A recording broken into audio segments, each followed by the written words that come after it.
Hi everyone! Welcome to SDH-HV Bercerita, brought to you by SDH Hallen Village. I am Erna and I'm going to read Around the World in 80 Days by Jules Verne, Chapter 11 and 12. Chapter 11. Passepartout takes too great an interest in Phileas Fogg and what comes of it.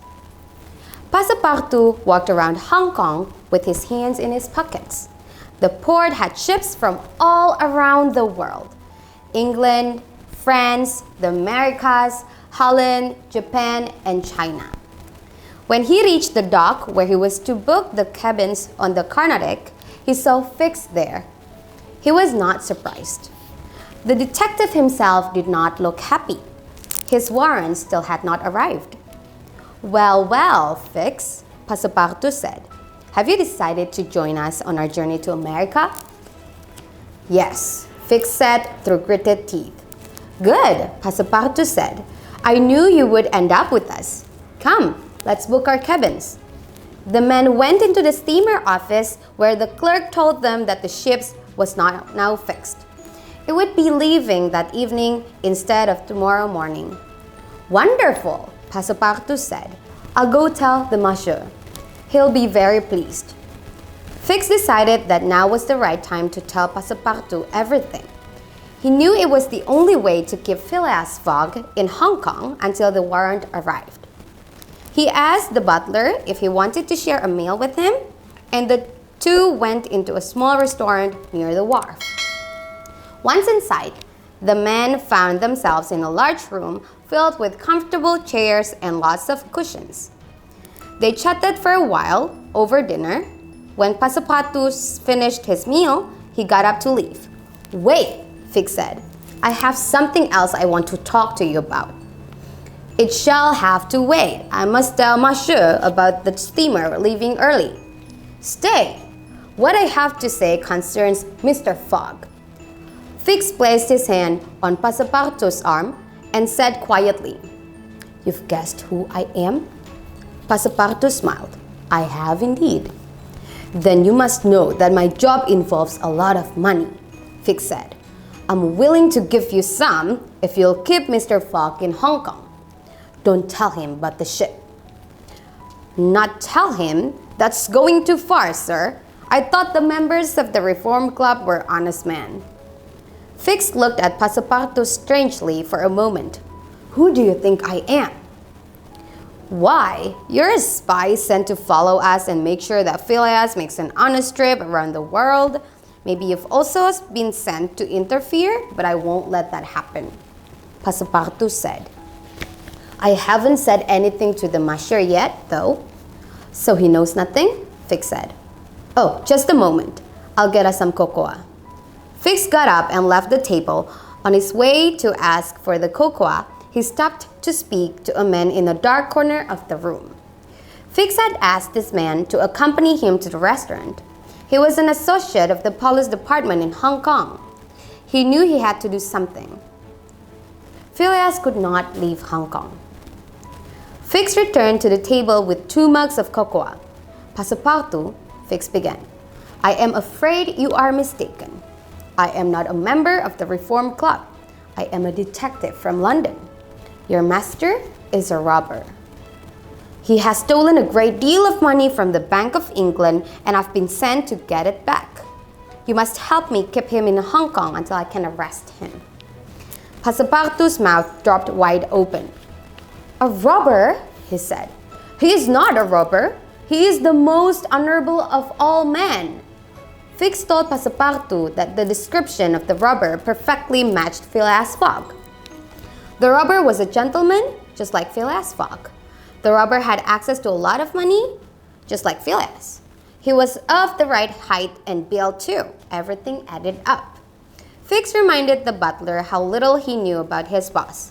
After all, he had only started working for him on the day they left. "Now, will you help me keep him in Hong Kong?" Fix asked again. "I refuse. The monsieur is a fine gentleman. He did not commit this crime. I don't believe you. I am leaving now. I wish you would change your mind." As Passepartout got up to leave, Fix nodded to the man from the back corner. Suddenly, the man crept up behind Passepartout and knocked him on the head. Passepartout fell down to the ground. The man nodded to Fix before running out the door so he wouldn't be seen. At last, Fix said to himself as he picked up the butler and put him on a cushioned chair. Mr. Fogg will not know that the steamer is leaving early. He'll be forced to stay in Hong Kong for another week. With that, Fix left poor Passepartout unconscious in the restaurant. Phileas Fogg and Aouda were walking around Hong Kong buying supplies for the long voyage ahead of them. Neither one knew that the Carnatic would be leaving that evening. They spent the day shopping, had dinner, and then went back to their rooms to go to bed. They didn't notice until the next morning that Passepartout was missing. Phileas and Aouda had gone to the wharf by themselves. They were hoping to meet the butler there, but when they arrived, they found Fix instead. "Were you not a passenger on the Rangoon?" "I am a friend of your butler's," Fix said. "I was hoping to find him here." "I was aboard the Rangoon. We are both looking for Passepartout. He did not return to the hotel last night," Phileas replied. "That's strange indeed," Fix said. "It is," Aouda agreed. "Do you think he's already on board the Carnatic?" "Oh," Fix said, "I'm afraid I have some bad news. The Carnatic was fixed yesterday and left early. You've missed the boat. It'll be a week before another steamer leaves for Yokohama." Phileas looked first at Fix and then around the harbor. He said quietly, "Well, we'll just have to take another boat then. Mr. Fix, would you please stay with Miss Aouda for a moment?" Fix nodded slowly and then watched as Phileas quickly walked away. His heart sunk. Another boat, he thought. Can't find another boat. A moment stretched to a minute, which stretched to an hour. Another hour passed before Phileas finally returned. "I've done it," he said to them both. "I've found a boat that will take us to Shanghai. From there we can catch the Carnatic and go on to San Francisco." He turned to Fix. "I'm sure there's room if you would like to join us." Putting on a false smile, Fix said, "Thank you, sir." "Very well," Phileas said. "We leave in a half hour." "But Passepartout," Aouda said. "What's become of him? We need to find him." "We'll do everything we can before we go, Aouda," Phileas said. Fix rushed off to pack his things so he could leave with them. Meanwhile, Phileas and Aouda went to the police station to try to find Passepartout. They left a sum of money with the police so they could search for Passepartout. The boat Phileas had hired was called the Tankadier. Its captain was John Bunsby, and it had a crew of 4 hearty sailors. When Aouda and Phileas went on board, they were surprised to find Fix already there. "I'm sorry, the cabins are so small," Phileas said. "But at least we don't have to wait another week to carry on." Fix bowed but didn't say anything. He thought, "He's a gentleman. I'll give him that." It was now early November. The travelers had been away for over 36 days. Almost half the days they had were gone. The China seas were rough and the wind was strong. The Tankadier moved quickly. Captain Bunsby knew he had a solid ship and did everything possible to make it go as fast as it could. Phileas Fogg stood on the deck and looked out at the ever-growing waves. The boat rocked back and forth, but he never fell over. He had very strong sea legs. Great white sails flapped overhead. Aouda sat in a chair, holding on for dear life. Fix hid away in the cabin. He was upset that he had to follow Phileas all the way to America, but he had made a promise to himself that he wouldn't give up. He would do his duty to make sure he caught the robber. Despite how well he was being treated on board the Tankadier, Fix had to keep his mind on his task. It didn't matter that Phileas acted like the perfect gentleman. He was a criminal, and it was Fix's job to catch him. Still, he was unhappy about the fact that Phileas had refused to take any of his money, either for food or for the boat trip. When Fix asked, Phileas had flat out said they wouldn't speak of it. He said the journey was a part of his general expense. Well, Fix thought, he does have the money, being a bank robber and all. The ship traveled over 100 miles the first day. Phileas was happy about its progress. The captain was in great spirits. He felt sure they would reach Shanghai in time for Phileas to catch the Carnatic. But on day 3, everything changed. Dawn brought with it a dark and gloomy sky. The captain stood on deck beside Phileas. The two men looked at the great clouds forming behind the boat. "Sir," Captain Bunsby said, "I think we're in for quite a squall."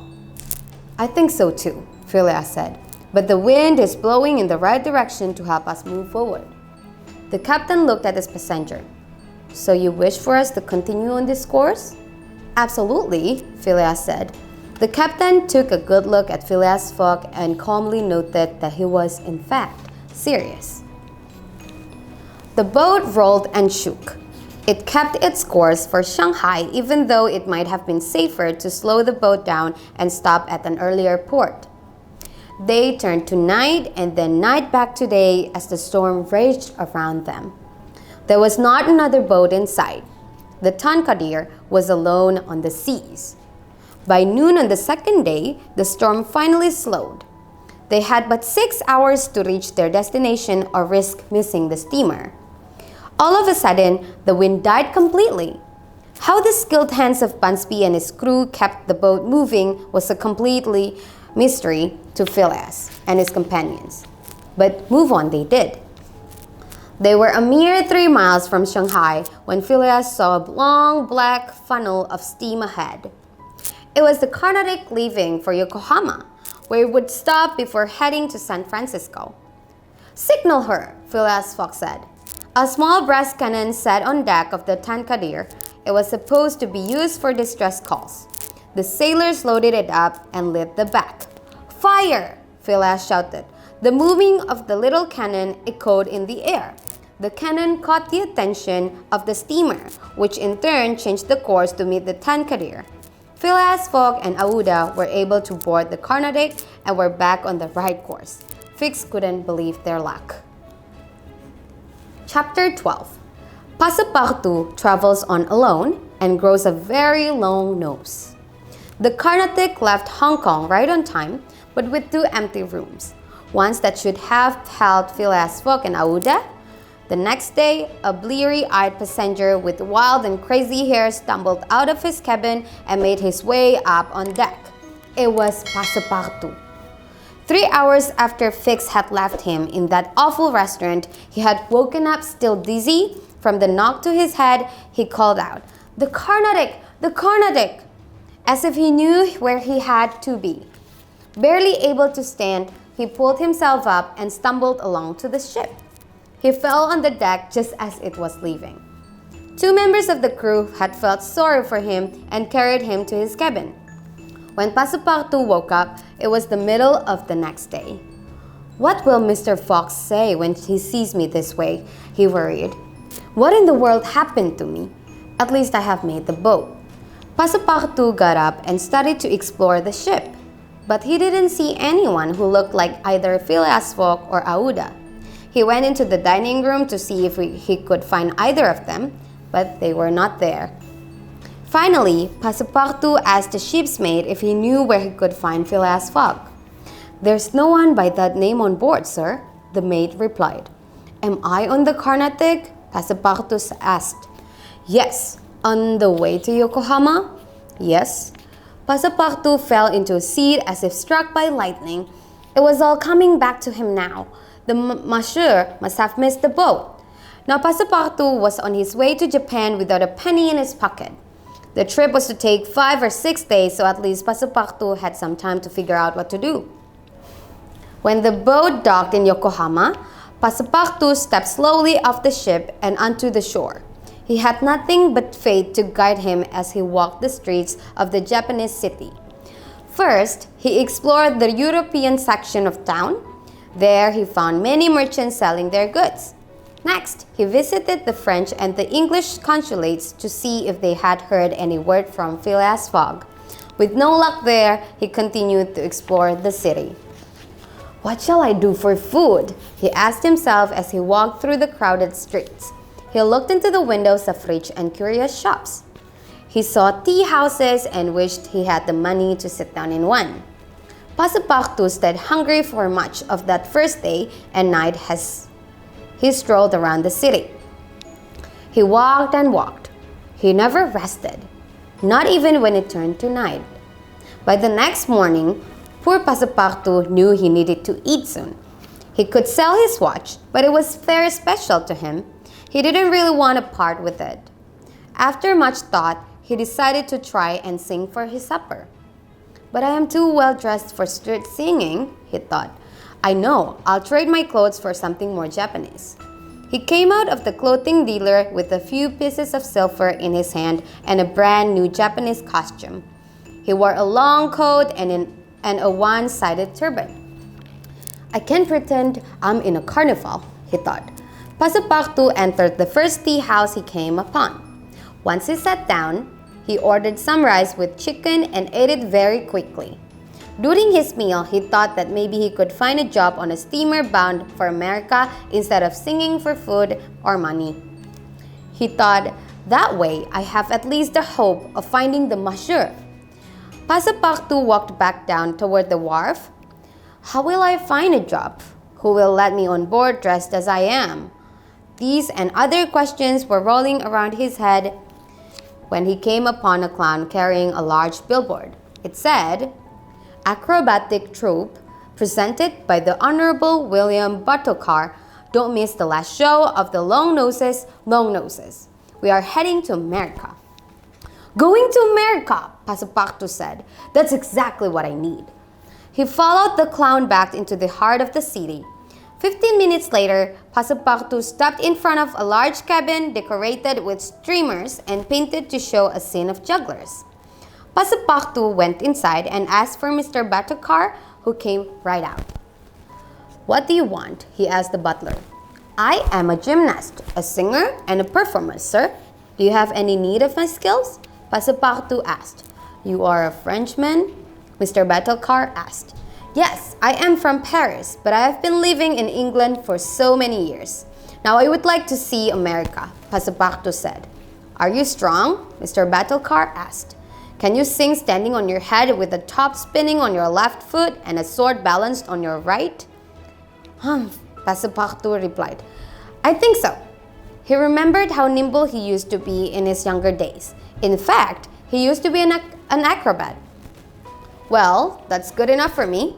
You're hired. He looked at Passepartout. But you'll have to find something half decent to wear. That costume you have on looks silly. Passepartout was happy to have something to do at last. If he couldn't be Mr. Fox's butler, at least he could make his way to America and find him there.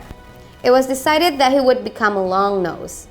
They were a special act within the troupe that formed a human pyramid. This great attraction was the final act of each show. The crowd started to gather in the afternoon. People of all different shapes, sizes, and colors filled up the stands. The musicians were there too. They were playing their gongs, tam-tams, flutes, drums, and tambourines. The acrobats jumped into action. They rolled, bounced, jumped, and dove, much to the delight of the crowd. There was a juggler who threw lit candles into the air. He would blow them out as they passed by his mouth, and then light them again without ever dropping one. Tightrope walkers crossed thin wires across the stage. They twirled and jumped without falling.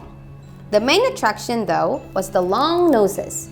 They were all dressed like the ancient god Tingo, who had a very long nose. They also had a splendid pair of wings. Their noses were made of bamboo and were 5, 6, even 10 feet long. Some were straight, some were curved, and some had funny warts on them. The acrobats rolled and tumbled with these noses on their faces. It was quite incredible to see. Mr. Bartolcar announced the very last act, the human pyramid. But instead of climbing on one another's back, the performers were to balance on one another's noses. Passepartout stood in the center of the ring with his 6-foot-long nose attached to his face and multicolored wings on his back.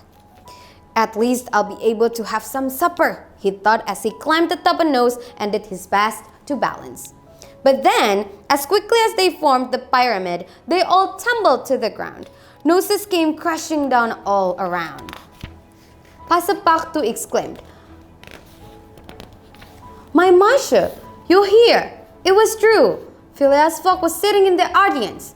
He and Aouda had walked by the sign for the show as they were exploring the city, and had decided to go inside and watch. "Passepartout," he said, "is that you?" "Yes, I'm here. "Well," said Phileas, "let's get to that steamer, young man." Phileas, Aouda, and Passepartout left the theater and walked outside. Mr. Battlecar chased them outside, screaming about how Passepartout had ruined his noses. Mr. Fogg kindly gave him some money to pay for the repairs, and the three made their way to the steamer bound for America. There was just one thing. Passepartout had forgotten to take off his own nose. He wore it in his wings right on board the ship called the General Grant. That is the ending of chapter 12. See you again!